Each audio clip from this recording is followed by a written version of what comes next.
नमस्कार सर्वांना. श्री स्वामी समर्थ. तुमचं सगळ्यांचं आपल्या स्वामी सहित सेवा या चॅनलमध्ये स्वागत आहे. एक विनंती आहे की आमचे जर व्हिडिओज तुम्हाला आवडत असतील तर प्लीज लाईक, शेअर आणि सबस्क्राईब करायला विसरू नका. दिगंबरा दिगंबरा श्रीपाद वल्लभ दिगंबरा अवधूत चिंतन श्री गुरुदेव दत्त. तर बघा मंडळी, जवळजवळ एक आठवडा झालेला आहे ऑलमोस्ट. व्हिडिओ आलेला नाही आहे. बऱ्याच जणांनी मेसेज केलेले आहेत की ताई काय झालं, व्हिडिओ काय येत नाही आहे.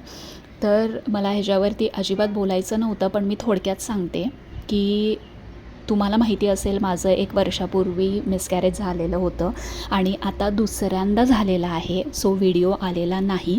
रेस्ट सांगितलेली होती, सो 1 आठवडा व्यवस्थित रेस्ट घेतलेली आहे. बघा, स्वामींसमोर खूप रडले, भांडले, पण मी हार मानलेली नाही आहे. कारण पुढं काहीतरी असेल म्हणून हे असं झालेलं असेल.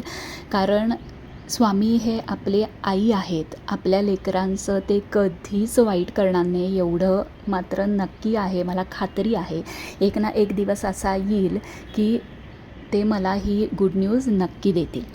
तर असो, बघा मंडळी, गुरुचरित्राचं साप्ताहिक पारायण आपण सगळेजण करत आहोत. मला करायला जमलं नाही. जे जे करत आहेत त्यांनी उद्यापन कधी करावे किंवा कोणत्या दिवशी करावे, कसे करावे, नैवेद्य किती दाखवायचे आहेत, उद्यापन 7व्या दिवशी करायचं आहे की 8व्या दिवशी करायचं आहे, उद्यापनाची जी आपण मांडणी केलेली आहे त्या सगळ्या वस्तूंचं किंवा नारळाचं, पाण्याचं काय करायचं आहे ते आज आपण बघणार आहोत. तर बघा, बऱ्याच जणांच्या मनी प्रश्न आहे की उद्यापन 7व्या दिवशी करायचं आहे की 8व्या दिवशी करायचं आहे.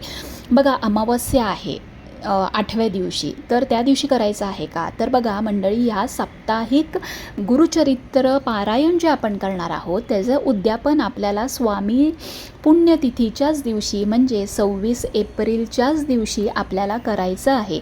मठात असो, केंद्रात असो, तुम्ही घरी पारायण करत असो, तर आपल्याला उद्यापन हे 26 तारखेलाच करायचं आहे. आता ह्या दिवशी आपल्या जणांना प्रश्न असतो की ताई नैवेद्य किती दाखवावे किंवा नैवेद्य काय करावा. तर बघा, तुम्ही दत्त महाराजांना वरण भात, घेवड्याची भाजी त्यांना खूप प्रिय आहे, त्यामुळे घेवड्याची भाजी ही नैवेद्यामध्ये नक्की असावी. तुम्ही पुरणपोळी करू शकता, तुम्ही कोशिंबीर भाजी कुठलीही दुसरी जर करणार असाल तर कुरडई, पापड असा तुम्ही नैवेद्य करू शकता. एवढंच लक्षात ठेवा की जे तुम्ही नैवेद्याचे पदार्थ करणार आहे त्याच्यामध्ये कांदा लसूण अजिबात घालायचं नाही आहे, हे मात्र लक्षात ठेवा. आता नैवेद्य किती काढायचे आहेत? बघा, ज्यांनी देवघरासमोर बसून पारायण केलं आहे त्यांनी 2 नैवेद्य काढले तरी चालतात किंवा तुम्ही 4 नैवेद्य जरी काढले तरीही चालतात. जनरली देवघरासमोर जेव्हा आपण बसून करतो तेव्हा एक पोथीला एक महाराजांना असा काढून ठेवतो आणि एक कुलदेवतेला. आता ज्यांनी सेपरेट मांडणी केली आहे त्यांनी 4 नैवेद्य दाखवायचे आहेत. जरी तुम्ही नाही केली तरीसुद्धा तुम्ही 4 नैवेद्य दाखवू शकता. एक असतो तो पोथीसाठी किंवा ग्रंथासाठी, एक महाराजांच्यासाठी, एक देवघरासाठी आणि एक कुलदेवतांसाठी. तर असे तुम्ही 4 नैवेद्य व्यवस्थित 4 वेगवेगळ्या पानांमध्ये किंवा ताटांमध्ये तुम्ही काढून तुम्हाला ते दाखवायचे आहेत.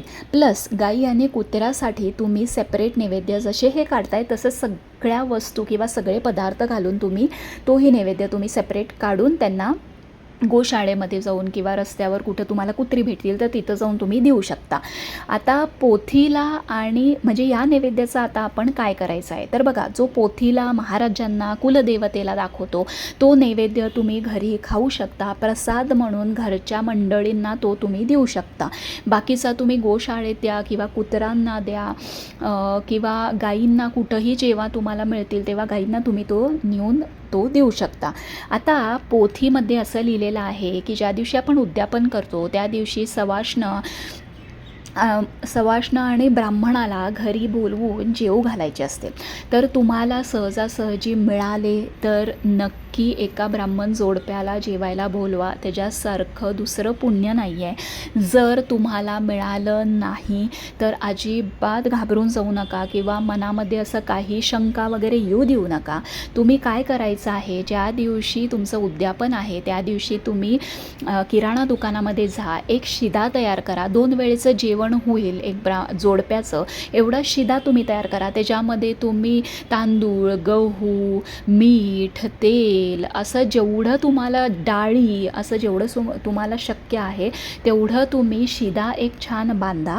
आणि सवाष्णाला जसं आपण ओटी भरतो तसं खण नारळ, जर तुम्हाला इच्छा असेल तर साडी किंवा नुसतं खण नारळ चालेल, गजरा, शृंगाराचे सामान, बांगड्या, तांदूळ, हळद, कुंकू असं तुम्ही ओटीचं सामान एका पिशवीमध्ये तयार करा. कुठल्याही देवळात जावा, तिथं ब्राह्मण असतात, तर त्यांना तुम्ही सांगा की मला तुम्हाला हा शिदा आणि तुमच्या बायकोला हे ओटीचं सामान द्यायचं आहे, हे पहिली कन्फर्म करून घ्या. आणि मग तुम्ही ते त्यांना दोन्हीही सामान त्यांना देऊन, दक्षिणा देऊन यथाशक्ती जेवढी असेल तेवढी, आणि तुम्ही त्यांच्या पाया पडा, सांगा हे गुरुचरित्र पारायण केलं आहे, त्याची सांगता आहे आज, त्याचं हे मी तुम्हाला शिदा देत आहे. तेवढंच तुम्हाला पुण्य मिळेल. जेवढं घरी येऊन जेव्हा ब्राह्मण जोडपं जेवून जातील तेवढंच तुम्हाला ह्याचंही पुण्य मिळेल. आता पोथी 26 तारखेला हलवायची का 27 तारखेला हलवायची? बघा, अमावस्या ही 26 तारखेला उत्तर रात्री 4:50 म्हणजे पहाटे लागत आहे. दुसऱ्या दिवशी अमावस्या आहे. तर जनरली काय करतात, जेव्हा तुमचं उद्यापन होईल, आता समजा दुपारी तुम्ही नैवेद्य दाखवला तर संध्याकाळी जनरली पोथी हळू उचलतात, डोक्याला लावतात आणि 3दा जय जयकार करतात. म्हणजे काय करतात तर अवधूत चिंतन श्री गुरुदेव दत्त श्री स्वामी समर्थ, अवधूत चिंतन श्री गुरुदेव दत्त श्री स्वामी समर्थ, आणि तिसऱ्यांदा पोथी डोक्यावर ठेवायची आणि परत अवधूत चिंतन श्री गुरुदेव दत्त श्री स्वामी समर्थ असं म्हणायचं. आणि पोथी परत त्या पाटावर किंवा तुम्ही काही स्टँड असेल तुमचा तर त्याच्यावर ठेवायची आणि ती ब्लाऊज पीसने झाकून ठेवून तुम्ही ती व्यवस्थित ठेवून द्यायची. आता बरीच लोक 26 तारखेला उचलत नाही, ती पूर्ण दिवस ठेवून दुसऱ्या दिवशी ती उचलतात. तर तसंही तुम्ही करू शकता, काही हरकत नाही. दुसऱ्या दिवशी जरी अमावस्या असेल तरी दुसऱ्या दिवशी तुम्ही पोथी उचलू शकता. पण बरीच लोक उद्यापन झाल्यानंतर संध्याकाळी ही पोथी उचलतात. तर तुम्ही दोन्हीही करू शकता. फक्त एकच आहे, दुसऱ्या दिवशी तुम्ही उचलणार असाल तर आंघोळ करायची आहे आणि मग दुसऱ्या दिवशी पोथीची पूजा करून, फूल अर्पण करून ती पोथी हलवून परत 3दा जय जयकार करून तुम्हाला ती पोथी परत व्यवस्थित बांधून अशा जागी ठेवायची आहे की दररोज आपला किंवा कोणाचाही हात लागणार नाही. व्यवस्थित ब्लाऊज पीसमध्ये ती गुंडाळून तुम्हाला व्यवस्थित जागी तुम्हाला ठेवायची आहे. आता मांडणीचं काय करायचं तर बघा, मांडणी तुम्ही दुसऱ्या दिवशी सकाळी उचलू शकता. जरी अमावस्या असेल तरी मांडणी उचलायला काही हरकत नाही. उद्यापन आदल्या दिवशी आपलं झालेलं आहे. तर जी कलश आपण मांडलेला आहे त्याची पानं किंवा ते बाकीचं सगळं जे आहे, फुलं घातलेत, हार घातलेत, ते सगळं निर्माल्यात वाहून द्या. पाणी जे आहे ते तुम्ही झाडांना, तुळस सोडून दुसऱ्या झाडांना घालू शकता. त्याच्या अगोदर घरी पूर्ण सगळीकडे ते शिंपडा. आपल्या स्वतःवर शिंपडून घ्या, दुसऱ्या आपल्या जी घरातली मंडळी आहे त्यांच्यावरती ते शिंपडा. त्याच्यामध्ये जे कॉईन आणि सुपारी आहे ते परत तुम्ही पुढे जेव्हाही कधी पारायण करता तेव्हा ते वापरू शकता.